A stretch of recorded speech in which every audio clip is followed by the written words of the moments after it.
রপ্তানিমুখী sub contract কারখানার উদ্যোক্তাদেরও প্রণোদনার সুপারিশ। অনুমোদনে মিলতে পারে 1% পর্যন্ত নগদ সহায়তা। সম্ভাবনাকে কাজে লাগানোর তাগিদ। বন্দর কেন্দ্রিক 21টি বেসরকারি অবডকে কার্যকর হওয়া নতুন শুল্ক নিয়ে জটিলতা। মুখোমুখি অবস্থানে বিগটা বিজিএমইএ শিপিং এজেন্ট। জটিলতা নিরসনে শিগগিরই জরুরি বৈঠক। লভ্যাংশ পাবেন না লোকসানে থাকা ব্যাংক মালিকরা, বোনাস পাবেন না কর্মীরা, জানালেন গভর্নর। টাকা পাচার কমায় বাড়ছে রিজার্ভ। অর্থনৈতিক অস্থিরতা নিরসনের আশা। চা শিল্প টিকে থাকা নিয়ে শঙ্কায় বাগান মালিকরা, লোকসান, প্রতিকূল আবহাওয়া সহ নানা সংকটের অভিযোগ। অস্তিত্ব টিকিয়ে রাখতে 13 দফা বাস্তবায়নে সরকারের পদক্ষেপ কামনা। এবং 2-1 মাসের মধ্যে যুক্তরাষ্ট্রের কাছে ক্ষমা চেয়ে বাণিজ্য চুক্তি করবে ভারত, দাবি মার্কিন বাণিজ্য মন্ত্রীর। না হলে নয়াদিল্লির ওপর 50% শুল্ক বহালের হুঁশিয়ারি।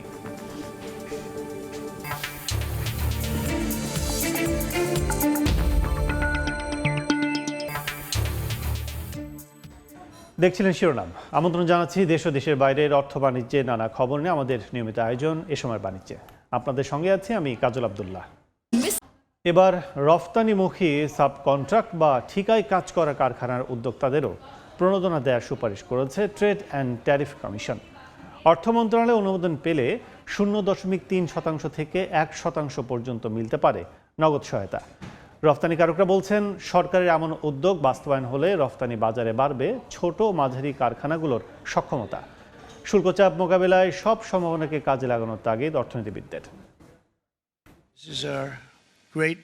সম্প্রতি মার্কিন বাজারে আরোপিত অতিরিক্ত 37% শুল্ক কয়েক দফার আলোচনায় 20% নামিয়ে এনেছে বাংলাদেশ। এতে প্রতিযোগী দেশের তুলনায় সুবিধাজনক অবস্থায় থাকলেও বেশি শুল্ক পরিশোধের চাপ বেড়েছে ক্রেতাদের ওপর। আমদানিকারকরা তাই ঝুঁকছেন ফাস্ট সেল ব্যবস্থায়। যে প্রতিষ্ঠান পণ্য উৎপাদন করে সেই প্রতিষ্ঠান যা বিক্রি করবে তাই ফাস্ট সেল। এতে সাব কন্ট্রাক্ট বা ঠিকায় কাজ করা কারখানাগুলো ফাস্ট সেলকারী প্রতিষ্ঠান হিসেবে বিবেচিত হয়। এতদিন এসব প্রতিষ্ঠানে তৈরি করা পণ্য রপ্তানি করে প্রণোদনা পেত ক্রয়াদেশ পাওয়া প্রতিষ্ঠানগুলো। এবার ক্রয়াদেশ পাওয়া কারখানার পাশাপাশি ফাস্ট সেল করা সাব কন্ট্রাক্ট কারখানার উদ্যোক্তাদেরও 1% হারে প্রণোদনা দেওয়ার সুপারিশ করেছে ট্যারিফ কমিশন, যা অনুমোদনের অপেক্ষায় রয়েছে অর্থ মন্ত্রণালয়ে। মার্কিন ক্রেতা যখন তার একটা সুবিধা পাবে, সে তাহলে অর্ডার প্লেস করবে বেশি। তাহলে আমার কোম্পানিগুলি, আমার রপ্তানিকারকরা বেশি অর্ডার ক্যারি করবে। পাশাপাশি সে এটাকে সাবকন্ট্রাক্ট করে ওখান থেকে ওই ফ্যাক্টরিটাও তাহলে সচল থাকলো। তাহলে বেনিফিটটা দুই দিক থেকেই হলো। উদ্যোক্তারা বলছেন, মার্কিন বাজারকে সামনে রেখে ট্যারিফ কমিশনের করা এই সুপারিশ কার্যকর হলে প্রতিযোগিতা সক্ষমতা বাড়বে ইউরোপ সহ অন্য বাজারেও। যখন চায়না এবং ইন্ডিয়া তাদের প্রোডাক্ট নিয়ে ইউরোপে যাবে, তখন আমরা যে ইউরোপিয়ান মার্কেট সেটা কিন্তু আমরা হারাতে বসবো। যদি সব সাবকন্ট্রাক্ট ফ্যাক্টরির জন্য নীতি সহায়তা এটা 1% হবে নাকি এটা 0.03% হবে, যদি এটা সত্যিকার অর্থ হয়ে থাকে তাহলে এটা আমাদের ব্যবসার জন্য একটা ইতিবাচক। রপ্তানি বাজারে এলডিসি উত্তরণের চ্যালেঞ্জ মোকাবেলায় সম্ভাব্য সব ধরনের নীতি কৌশল দ্রুত কার্যকর করার তাগিদ অর্থনীতিবিদদের।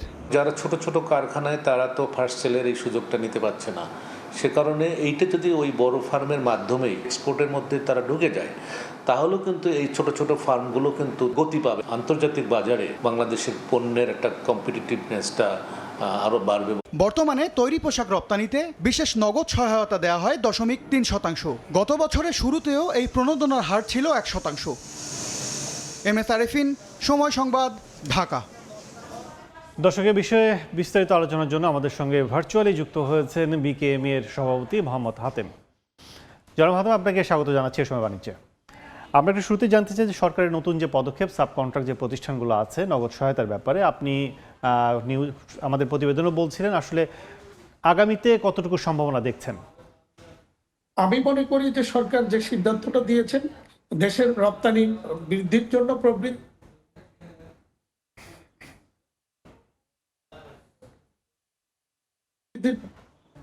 এবং এতে গিয়ে মার্কিন ক্রেতারা মূলত ফার্স্ট সেলের যে সুবিধাটা নিচ্ছে, ফার্স্ট সেলের ক্ষেত্রেই এই প্রণোদনাটা প্রযোজ্য হবে। এবং সেখানে এতে মার্কিন ক্রেতারা একদিকে যেমন সুবিধা পাবে, আবার একই সাথে সুবিধা পাওয়ার কারণে তারা এখানে বাংলাদেশে অর্ডার প্লেস করবে বেশি। তো এতে আমার যে সাব কন্ট্রাক্ট, এটা কিন্তু এখানে একটু মিসগাইড হতে পারে যে সাধারণত আমরা যেভাবে এতদিনের যে সাব কন্ট্রাক্টের কনসেপ্ট, সেইভাবে সাব কন্ট্রাক্ট যারা করে তারা কিন্তু পাবে না। এটা হচ্ছে ফার্স্ট সেলের বিপরীতে যে বাংলাদেশের যে কোম্পানিটা বাইরের সাথে কন্ট্যাক্ট করতেছে, বাংলাদেশের কোম্পানি যখন আরেকটা কোম্পানিকে কাজ করার জন্য সাব কন্ট্রাক্ট দিবে, ওই সেলের বিপরীতে ওই সাব কন্ট্রাক্টটা ইনসেন্টিভটা পাবে। এতে দেশের রপ্তানি বাড়ার একটা সুযোগ হবে এবং উভয় কোম্পানি এখানে, উভয় প্রতিষ্ঠানই মানে ক্রেতা এবং বিক্রেতা দুজনই এখানে লাভবান হবে। সেক্ষেত্রে নতুন কোনো উদ্যোক্তা তৈরি হওয়ার কতটুকু সম্ভাবনা আছে এই বাজারে? না, নতুন উদ্যোক্তা তো প্রতিনিয়তই আসছে এবং হারিয়ে যাচ্ছে। আপনারা দেখেছেন যে গত 1 বছরও যদি ধরেন যে অনেকগুলি প্রতিষ্ঠানই আমাদের বন্ধ হয়ে গিয়েছে এবং নতুন করে যে লেবার ল হতে যাচ্ছে, এটা খুবই মানে আতঙ্কের একটা জায়গা তৈরি হচ্ছে এবং ইন্ডাস্ট্রি আরো অনেক বন্ধ হবে। তাতে মানে কেউ মানে বাঁচতে পারবে না এখান থেকে। যেভাবে মানে যেকে আইএলও বা বিভিন্নভাবে আন্তর্জাতিক প্রেসার যেভাবে দেওয়া হচ্ছে, পরিকল্পিতভাবে বাংলাদেশের এই অ্যাপারেল ইন্ডাস্ট্রিটাকে ধ্বংস করার জন্য নানা রকমের পরিকল্পনার বাস্তবায়ন হতে যাচ্ছে, যেটা আমরা বুঝতে পারছি। আমি এখন শ্রম মন্ত্রণালয়ে বসে এগুলি নিয়ে কথা বলছিলাম এবং আমি খুব উদ্বিগ্ন সামনের দিকে আমরা আসলে কতটুকু টিকে থাকতে পারবো। সেক্ষেত্রে ছোট্ট করে এই বিষয়ে যদি একটু বলেন যে আসলে ব্যবসা বান্ধব এবং শ্রমিক বান্ধব ইন্ডাস্ট্রির ক্ষেত্রে আসলে আমাদের কি করা দরকার? অবশ্যই এটা আমরা শ্রমিক মালিক ত্রিপক্ষীয় ভাবে অনেকগুলি মালিক এবং সরকার ত্রিপক্ষীয় ভাবে অনেকগুলি বিষয় আমরা একমত হয়েছি। তার বাইরে এসে হঠাৎ করে আইনও কিছু জিনিস চাপিয়ে দেওয়ার চেষ্টা করছে, যেটা কোনোভাবে আমরা নিতে পারছি না। এবং এগুলি যদি ইমপ্লিমেন্ট হয় বা সরকার যদি এগুলি আইনের প্রেসারে পরে গ্রহণ করে, তাহলে আমরা পরিষ্কার বলেছি যে আমাদের ইন্ডাস্ট্রিটা বন্ধ করার জন্য আমাদের সুযোগ দিবেন, তালা চাবি আপনাদেরকে বুঝিয়ে দিয়ে যাব, আর ব্যাংকের দায় দেনা সরকার পরিশোধ করে দিবেন, আমরা ইন্ডাস্ট্রিতে থাকবো। পরিষ্কার কথা।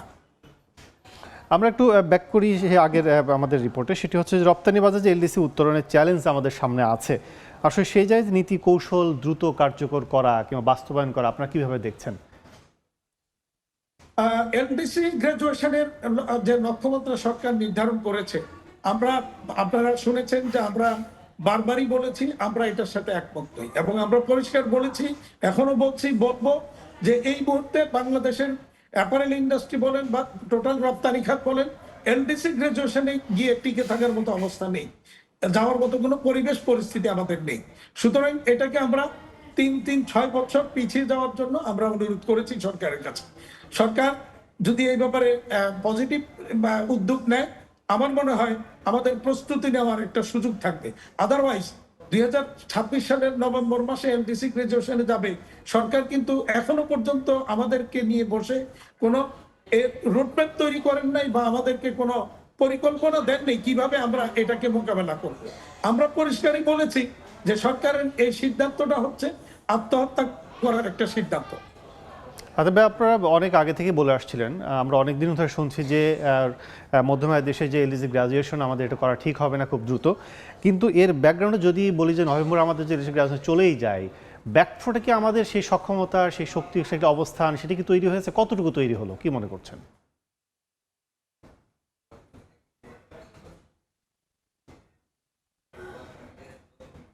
আমরা যদি বলি যে এই এলডিসি গ্রাজুয়েশনের পেছনে যে আমাদের শক্ত অবস্থান, অর্থনীতি, সব কিছু মিলে সেখানে আমরা কতটুকু আসলে এগিয়ে যেতে পেরেছি, কি মনে করেন?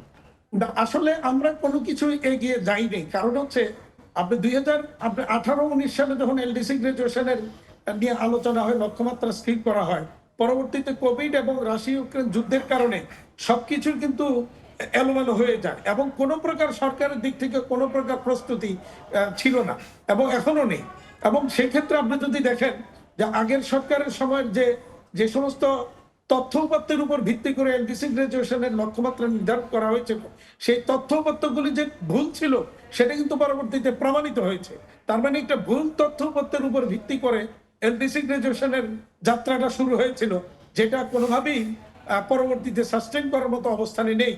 তো সরকারকে, যার কারণে আমরা বলেছিলাম যে এটাকে পিছিয়ে দেওয়ার ব্যবস্থা করার জন্য, কিন্তু সরকার 2026-এ যাওয়ার সিদ্ধান্ত নিয়েছেন, বা যেখানে আমরা আসলে একমত হতে পারিনি।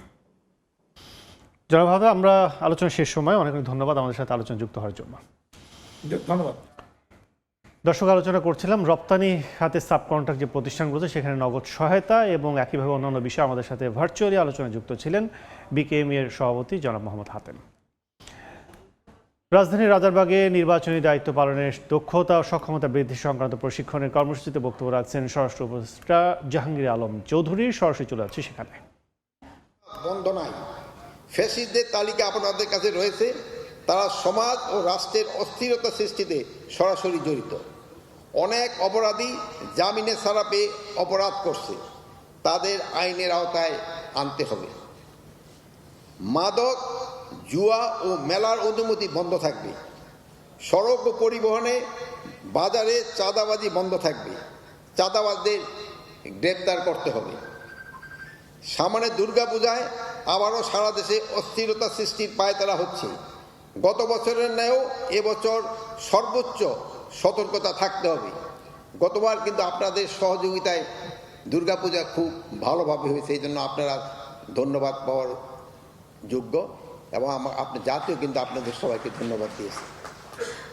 রাজনৈতিক কোনো দলের পক্ষাবলম্বন, বিশেষ সুবিধা প্রদান, নিজেকে রাজনৈতিক কর্মী ভাববেন না।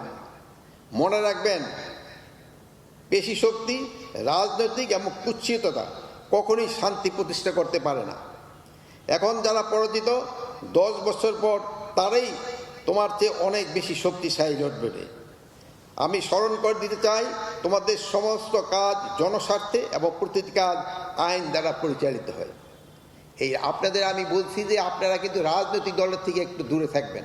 আমি এর আগে বহুবার আপনাদের বলছি, আপনারা এখন যদি তেল দেওয়া শুরু করে দেন, আপনাদের কিন্তু নির্বাচনের পর আপনাকে তেল শেষ হয়ে যাবে। এখন যার কাছে যে তেলটা রিজার্ভ করে রাখছে সেই সময় কিন্তু তেল দিয়ে উঠতে যাবে। এই জন্য আপনারা কোনো দলের দিকে যাবেন না। আপনারা একেবারে জনগণের যে আশা আকাঙ্ক্ষা, এটা পূরণ করার জন্য আপনারা চেষ্টা করবেন। এতক্ষণ সরাসরি ছিলাম রাজারবাগে, বক্তব্য রাখছিলেন স্বরাষ্ট্র উপদেষ্টা। ঢাকা মেট্রোপলিটন ম্যাজিস্ট্রেট কোর্টে সময় টিভির সাংবাদিক আসিফ মোহাম্মদ সিয়ামের ওপর হামলার প্রতিবাদে অভিযুক্ত আইনজীবী মহিউদ্দিন মাহির দৃষ্টান্তমূলক শাস্তির দাবিতে মানববন্ধন করছেন গণমাধ্যম কর্মীরা। সেখানে আছেন সহকর্মী তোহা খান তামিম। সরাসরি যাচ্ছে তার কাছে।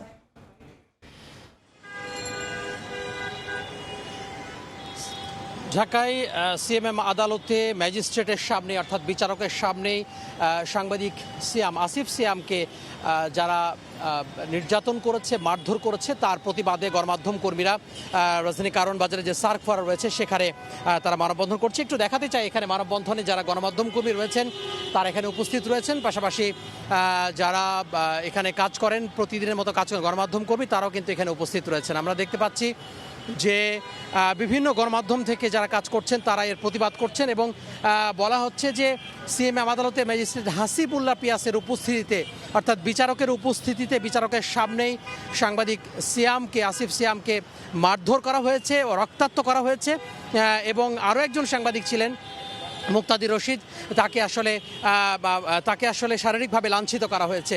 তো এর প্রতিবাদে যারা গণমাধ্যম কর্মী রয়েছেন তারা এখানে দাঁড়িয়েছেন। আমরা একটু গণমাধ্যম কর্মীদের সাথে কথা বলতে চাই। এখানে উপস্থিত রয়েছেন সুপ্রিম কোর্ট আইনজীবী, সুপ্রিম কোর্ট রিপোর্টার্স ফোরামের যুগ্ম সম্পাদক আফজাল হোসেন এবং সিনিয়র সাংবাদিক, তার সাথে একটু কথা বলবো। আদালতের সামনেই সাংবাদিক আসিফ সিয়ামকে নির্যাতন করা হয়েছে। আপনি দীর্ঘদিন ধরে আদালত সংবাদ সংগ্রহ করে থাকেন, আপনি আসলে বিষয়টি কিভাবে দেখছেন?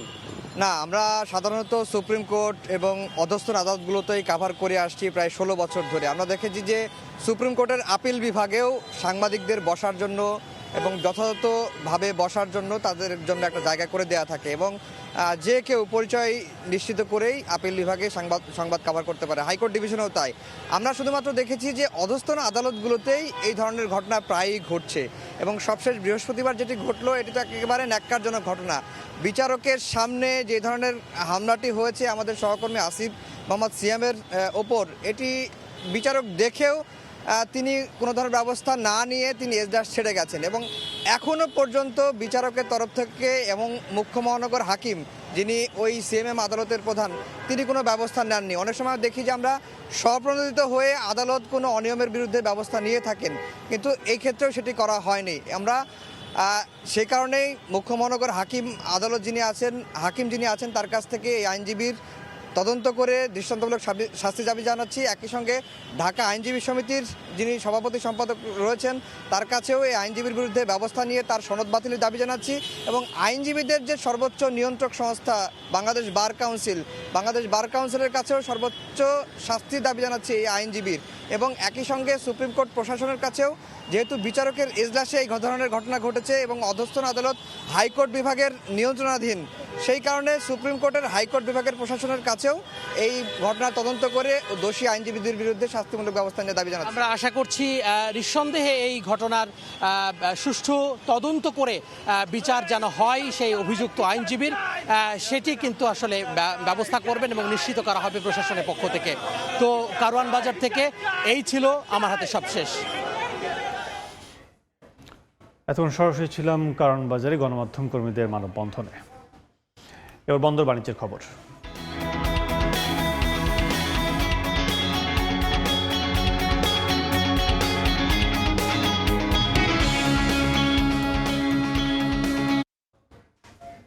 বন্দর কেন্দ্রিক 21টি বেসরকারি অফডকে কার্যকর হওয়া নতুন শুল্ক নিয়ে মারাত্মক জটিলতার সৃষ্টি হয়েছে।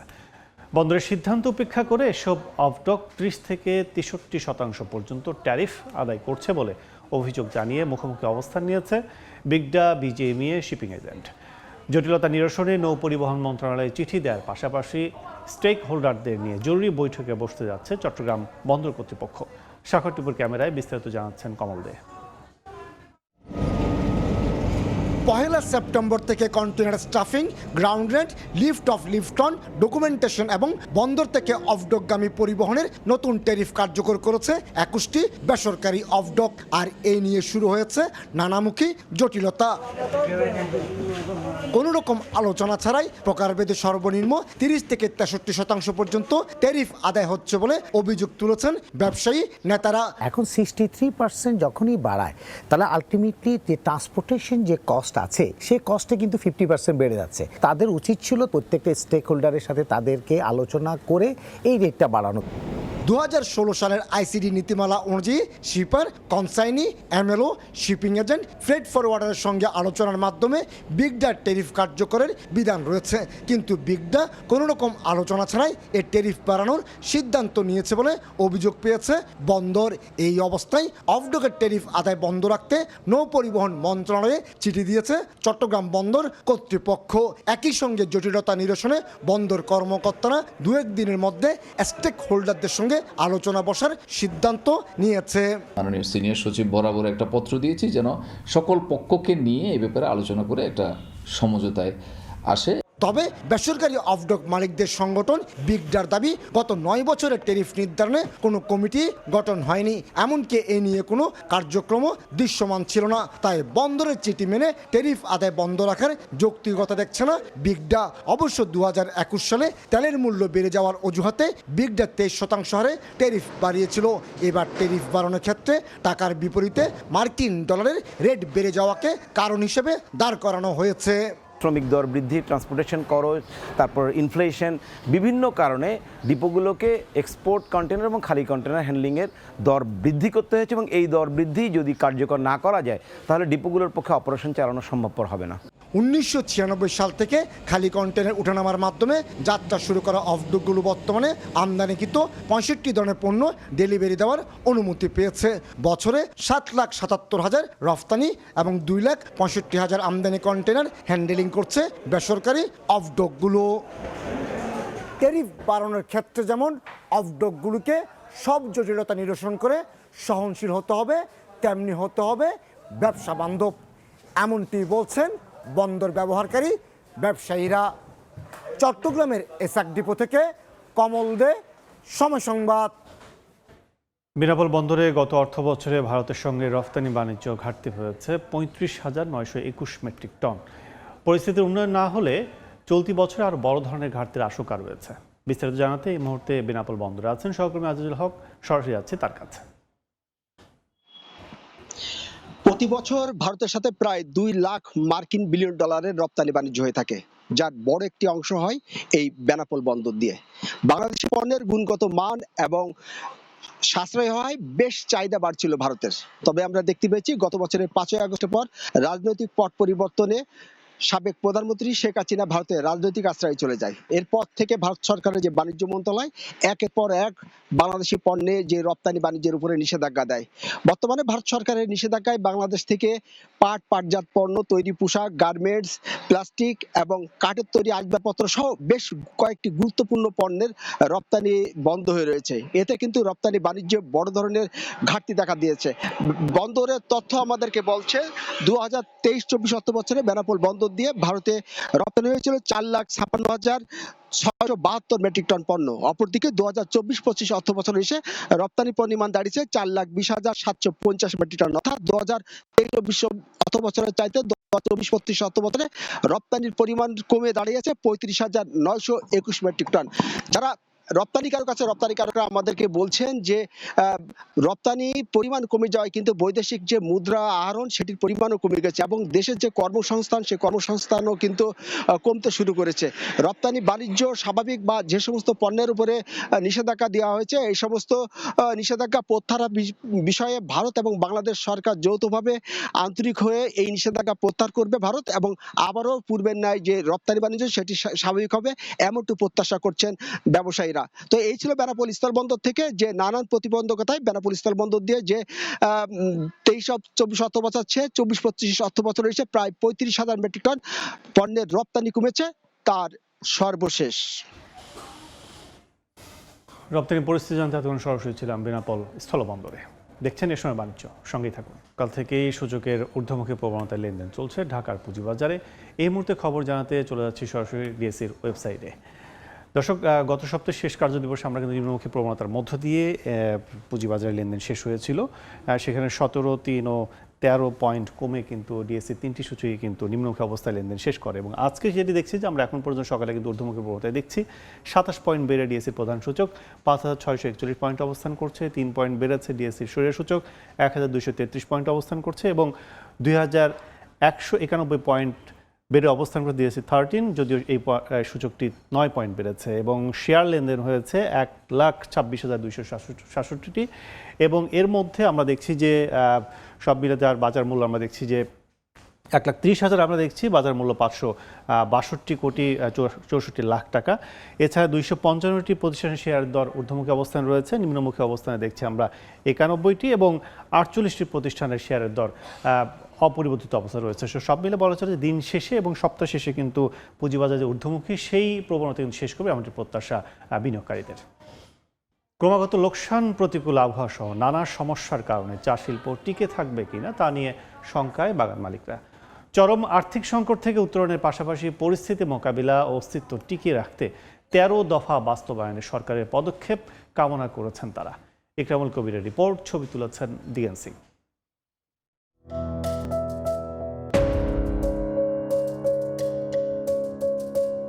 ক্রমাগত লোকসান, নতুন বিনিয়োগে অনীহা এবং সনাতনী আবাদ পদ্ধতির কারণে চা উৎপাদন না বেড়ে এখন কমতির দিকে।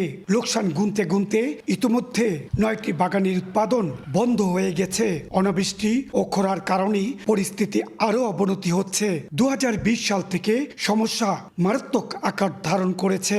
পরিস্থিতি মোকাবেলায় পদক্ষেপ নেয়নি বলে অভিযোগ রয়েছে। আমাদের এই মুহূর্তে আমাদের একটা স্ট্যান্ড পলিসি দরকার বা একটা হেল্প দরকার, যেখান থেকে আমরা অ্যাটলিস্ট দাঁড়াতে পারি বা আমাদের বাগানগুলোকে ঠিকভাবে আপনার চালাতে পারি। জলবায়ু পরিবর্তনের এই যুগে সম্পূর্ণ প্রকৃতির উপর নির্ভর করে এই শিল্পকে আর টিকিয়ে রাখা সম্ভব হচ্ছে না। তাই বাগানের মালিকেরা সরকারের সহযোগিতা কামনা করেছেন। বর্তমানে চরম আর্থিক সংকট উত্তরণের পাশাপাশি পরিস্থিতি মোকাবেলা ও অস্তিত্ব টিকিয়ে রাখতে চা বাগানের মালিকেরা 13 দফা বাস্তবায়নে সরকারের পদক্ষেপ কামনা করেছেন। বাংলাদেশ ডিমান্ড অ্যান্ড সাপ্লাই এই দুইটা নিয়ে অবশ্যই গভর্নমেন্ট কাজ করতে হবে। তাড়াতাড়ি অতি দ্রুত এগিয়ে আসতে হবে সরকারকে, নাহলে চা বাগান টিকিয়ে রাখা যাবে না। চা শিল্পকে টিকিয়ে রাখা সম্ভব না হলে অন্তত 20 লাখ মানুষ ক্ষতিগ্রস্ত হবে বলে মনে করেন সংগঠনটি। যদি উত্তরণ না পাই তাহলে তো এই শিল্প আর থাকবে না। এন্টায়ার সাপ্লাই চেনটা যদি আমরা দেখতে চাই তাহলে হয়তো দেখা যাবে যে 20 লক্ষ মানুষ হয়তো এটার সাথে ওতপ্রোতভাবে জড়িত আছে। চলতি বছর 10,30,00,000 কেজি চা উৎপাদনের লক্ষ্যমাত্রা ধরা হয়েছে। তবে জুলাই পর্যন্ত লক্ষ্যমাত্রার তুলনায় উৎপাদন অনেক কমেছে। ইকরামুল কবির, সময় সংবাদ, সিলেট। দেখছেন এই সময় বাণিজ্য। কোনো ব্যাংকের মূলধন 10% কম ও লোকসানে থাকলে মালিকদের লভ্যাংশ এবং কর্মীদের বোনাস দিতে পারবে না বলে সাফ জানিয়েছেন বাংলাদেশ ব্যাংক গভর্নর। রোববার রাজধানীতে এক আলোচনা সভায় একথা বলেন তিনি। আওয়ামী লীগ সরকারের আমলে ইচ্ছেমতো ঋণের নামে টাকা নিয়ে দেউলিয়া করা হয়েছে অনেক ব্যাংকে। ক্ষতিগ্রস্ত অনেক ব্যাংকের মূলধন নেমেছে 10%-এর নিচে, লস করছে প্রভিশনেও। এসব প্রতিষ্ঠান শেয়ারধারীদের লভ্যাংশ ও কর্মকর্তাদের কোনো বোনাস দিতে পারবে না, এমন নির্দেশনায় যাচ্ছে বাংলাদেশ ব্যাংক। শনিবার রাজধানী একটি হোটেলে centre for non residence Bangladeshi আয়োজিত এক আলোচনা সভায় ভার্চুয়ালি যুক্ত হয়ে এমন নির্দেশনার কথা জানান বাংলাদেশ ব্যাংকের গভর্নর আহসান এইচ মনসুর। কোনো বোনাস দেওয়া হবে না কোনো ব্যাংক কর্মকর্তাকে, কারণ ব্যাংক কর্মকর্তারা সুন্দরভাবে তারা বোনাস দিবেন, অথচ ব্যাংক লস করছে। বাংলাদেশ ব্র্যান্ডিং, আসন্ন নির্বাচন, প্রবাসীদের অংশগ্রহণ বিষয়ক সভায় অংশ নেন নবীন প্রবীণ রাজনীতিক, ব্যাংকার সহ অনেকেই। প্রবাসীদের ভোটাধিকার, বিনিয়োগে উৎসাহ প্রদান ও নির্বাচনে আমলাতান্ত্রিকতা নিয়ে সন্দেহ প্রকাশ করেন রাজনীতিকরা। হাসিনা যেভাবে আমাদের অর্থনীতিকে ভঙ্গুর করেছিল, সেই জায়গা থেকে অনেকটা রিকভার করেছে। নির্বাচনের পরিবেশ নিশ্চিত করার জন্য আমরা সরকারকে বিভিন্ন সময় বিভিন্নভাবে আহ্বান করেছি। গত 17 বছরে ইচ্ছা থাকা সত্ত্বেও অনেক প্রবাসী দেশে ফিরতে পারে নাই। বাংলাদেশ ব্র্যান্ডিং এ ভবিষ্যৎ প্রজন্মকে কাজে লাগাতে হবে উল্লেখ করে দক্ষতা বৃদ্ধি, ঐক্যবদ্ধভাবে কাজ করার আহ্বান জানান ব্যাংকাররা। যারা আনস্কিল যায় ওদেরকে স্কিল করার জন্য যদি আপনি এই রকম 100 জনকে জড়ো করতে পারেন, তাহলে আপনি 100 কোটি টাকা পাবেন। স্বল্প সময় নয়, দীর্ঘমেয়াদে বাংলাদেশের ব্র্যান্ডিং করতে প্রবাসীদেরও কাজে লাগানো ও সুষ্ঠু একটি নির্বাচন করার মধ্য দিয়ে আস্থা ফেরানোর পরামর্শ দেন অংশগ্রহণকারীরা। কাজল আব্দুল্লাহ, সময় সংবাদ, ঢাকা।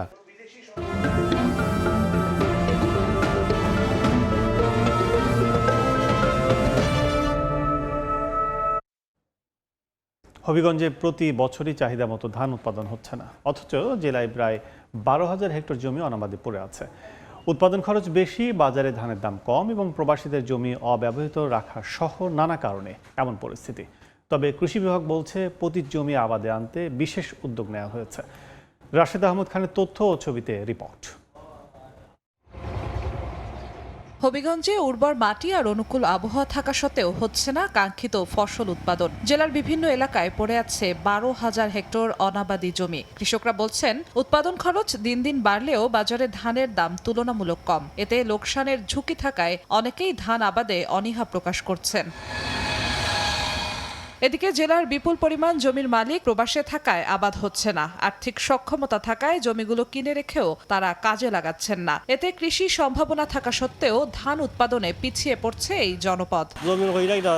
আমরা জমিনের ফসলের দাম পাই না, বীজের দাম বেশি, সারের দাম বেশি। 7,000 8,000 টাকা এক কেয়ার জায়গা। গরিব যারা আছে এরা কিন্তু আইনা মানে এটার মধ্যে কোনো ফায়দা হয় না। অনেক মানুষ বিদেশ থাকে, ও কারণে জমি অকল ফাঁকা থাকে। তবে কৃষি বিভাগ বলছে পতিত জমি আবাদে আনতে বিশেষ উদ্যোগ নেওয়া হয়েছে। প্রণোদনা, আধুনিক প্রযুক্তি ও সচেতনতামূলক কার্যক্রমের মাধ্যমে কৃষকদের উদ্বুদ্ধ করার চেষ্টা চলছে। আর যে বর্গা চাষি যারা আছে, যারা বর্গা চাষ করে তাদের সাথে ওই মালিকের যদি আপনি মনে করেন যে একটা উইন উইন সিচুয়েশন সৃষ্টি করা যায় এবং নির্দিষ্ট শর্তের ভিত্তিতে আবাদ করবে, এরকম একটা সেটেলমেন্টে যদি আমরা যে বন্দোবস্তের ব্যবস্থা করতে পারি, 2, 4, 5 বছর বা 7 বছরের মধ্যে আমরা এই অনাবাদি পতিত জমিগুলোকে আবাদের আওতায় নিয়ে আসতে পারবো।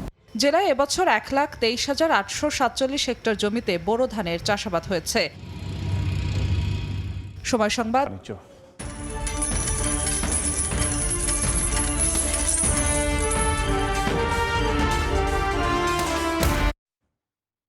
চাহিদা কমে যাওয়ায় বিশ্ববাজারে নিম্নমুখী গম, সয়াবিনের বীজের দাম সরবরাহ বাড়ায় 2020 সালের আগস্টের পর থেকে সর্বনিম্ন পর্যায়ে রয়েছে চালের দামও। তবে ব্যাপক চাহিদা বাড়ায় ভুট্টার দর জুলাইয়ের পর সর্বোচ্চ স্তরে অবস্থান করছে।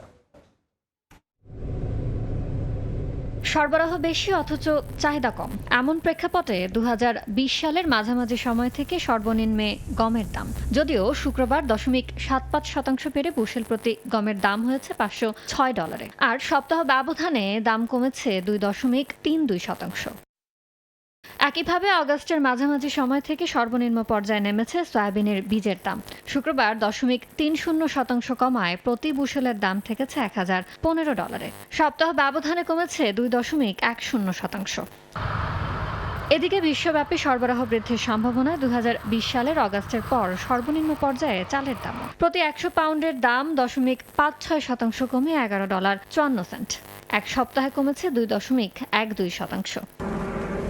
তবে আন্তর্জাতিক বাজারে চাহিদা বাড়ায় ভুট্টার দর জুলাইয়ের পর থেকে সর্বোচ্চ, যদিও শুক্রবার খাদ্যপণ্যটির দাম 0.63% কমে $397 নেমেছে।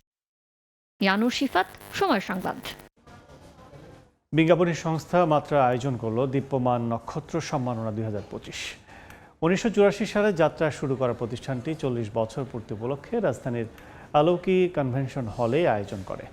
আয়োজনের সম্মাননা জানানো হয় তাদের যারা শুরু থেকে যুক্ত ছিল মাত্রার সঙ্গে।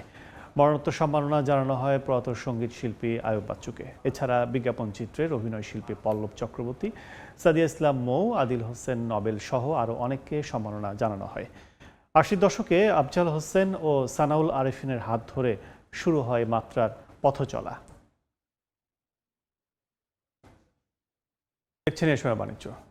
রাশিয়ার জ্বালানি কেনা বন্ধ করে আগামী 2-1 মাসের মধ্যে যুক্তরাষ্ট্রের কাছে ক্ষমা চেয়ে ভারত বাণিজ্য চুক্তি করবে বলে দাবি করেছেন মার্কিন বাণিজ্য মন্ত্রী। যুক্তরাষ্ট্রকে সমর্থন না করলে দেশটিতে ভারতীয় পণ্য রফতানিতে নয়াদিল্লিকে 50% শুল্ক দিতে হবে বলেও হুঁশিয়ারি উচ্চারণ করেন তিনি। এর আগে ভারত রাশিয়া চীনকে নিয়ে বিদ্রূপ করলেও নয়াদিল্লিকে ওয়াশিংটনের বিশেষ বন্ধু বলে আখ্যা দেন ট্রাম্প। তার বক্তব্যের জেরে দেশ দুটি সক্রিয়ভাবে আলোচনায় যুক্ত আছে বলে জানান ভারতের পররাষ্ট্রমন্ত্রী।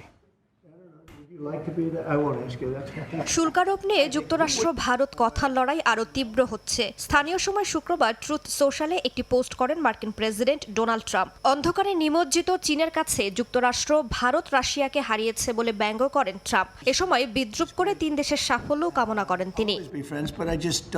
বিদ্রূপ করলেও ভারতকে যুক্তরাষ্ট্রের বিশেষ বন্ধু বলেও অভিহিত করেন মার্কিন প্রেসিডেন্ট। দুদেশের সম্পর্ক ইতিবাচক আছে বলেও উল্লেখ করেন তিনি।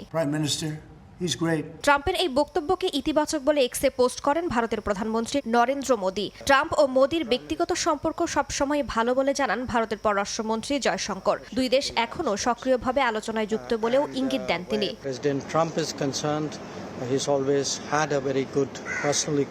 এদিকে উল্টো সুর শোনা যায় মার্কিন বাণিজ্য মন্ত্রী হাওয়ার্ড লুটনিকের কণ্ঠে। শনিবার সংবাদ মাধ্যম ব্লুমবার্গকে দেয়া এক সাক্ষাৎকারে তিনি দাবি করেন ভারত আগামী 1-2 মাসের মধ্যে যুক্তরাষ্ট্রের কাছে ক্ষমা চেয়ে বাণিজ্য চুক্তি করবে।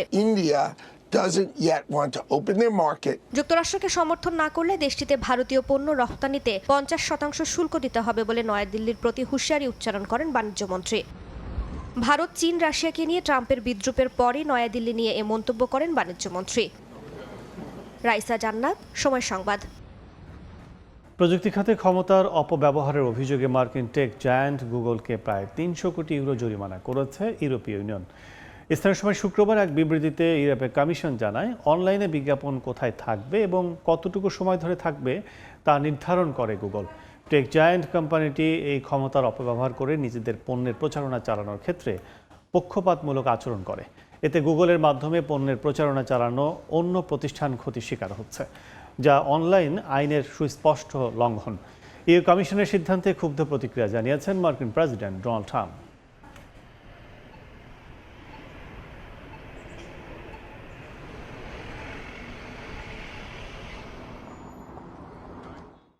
এ পর্যায়ে শীর্ষ সংবাদগুলো জানিয়ে দিচ্ছি আরেকবার।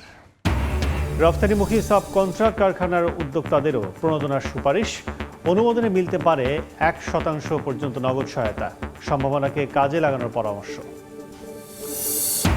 বন্দর কেন্দ্রিক 21টি বেসরকারি অবডকে কার্যকর হওয়া নতুন শুল্ক নিয়ে জটিলতা। মুখোমুখি অবস্থানে বিগটা বিজেএমইএ শিপিং এজেন্ট। জটিলতা নিরসনের শিগগিরই জরুরি বৈঠক। এবং লভ্যাংশ পাবেন না লোকসানে থাকা ব্যাংক মালিকরা। বোনাস পাবেন না কর্মীরা, জানালেন গভর্নর। টাকা পাচার কমায় বাড়ছে রিজার্ভ। অর্থনৈতিক অস্থিরতা নিরসনের আশা।